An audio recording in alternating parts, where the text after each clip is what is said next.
Do you just hate when your camera cuts off and this is your second take? Not the point of the video. Point of the video is Teenage Mutant Ninja Turtles, Teenage Mutant Ninja Turtles.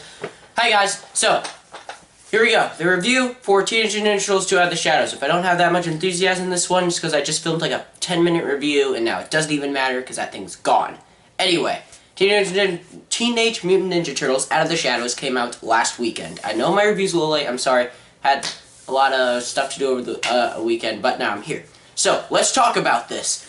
Is it good? Is it bad? Let's talk about it. So, Teenage Mutant Ninja Turtles, the concept, the characters. I'm not a huge, they're not I don't have a huge connection to them. I do like them. I've seen the 80s cartoon to the late 90s, to the late 90s movies, to the early 2000s TV show, to the current TV show that's still running. So I've seen the evolution of Turtles. I've seen where they've come from, and now, is this a good modern representation of the Turtles on the big screen? It's a better representation than the last time we saw them on the big screen, I will tell you that much. I will tell you why. The Turtles, that is probably the biggest compliment I'm going to say the pros first and I'll get into the cons.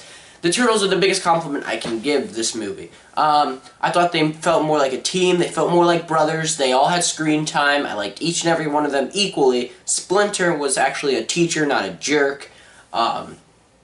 Shredder, okay, let's get into the next positive. Shredder was not a big robot Megatron monstrosity in this movie. He was actually a person, and that's the good part. The bad part is he was thrown to the side so Krang could show up at the end, which kind of stunk because I really would have liked to seen Shredder, even though, you know, he's not in his big Megatron monstrosity suit this time, so he probably would have got his butt kicked like 5 seconds by the Turtles, or maybe not, you know, because if you've ever seen the TV shows or comics, you know, Shredder can kind of kick their butt no matter what, because he's Shredder. On that point, let's get into the negatives. First negative, Megan Fox, April O'Neil, get her out of here. Next, Will Arnett as, I don't know what's his name in the movie, but get him out of here, okay? I know he's contracted to more movies, but his character, he's just, annoying.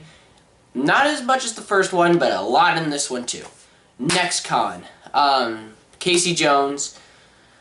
I love Stephen Amell. I love him in the TV show Arrow, but Stephen Amell as Casey Jones, that was not Casey Jones. Most of it. He did a little Casey Jones stuff, but he barely wore the hockey mask, and he really did nothing. He didn't have long hair. I want to see more Casey Jones in the sequel. I hope we do. Next con, Krang. Oh my gosh. Why? Okay? You couldn't have saved him for another movie? We already had Shredder, Baxter Stockman, and Bebop and Rocksteady. You had to throw Krang in here? Alright, fine, we'll have Krang. But why do you make him a big robot monstrosity? Who does that sound like? Just like in the last movie to show up at the very end. He had no, background. If you don't know about Krang, he's from, Dimension X, I believe. And he's just here to destroy Earth and bring his other people through, I think, even though he's, I don't know, outcasted from his people, so he's kind of alone, but he's got a big robot monstrosity that the Turtles have to fight. Why can't they just get rid of that and give us an actual compelling villain so he can fight at the end?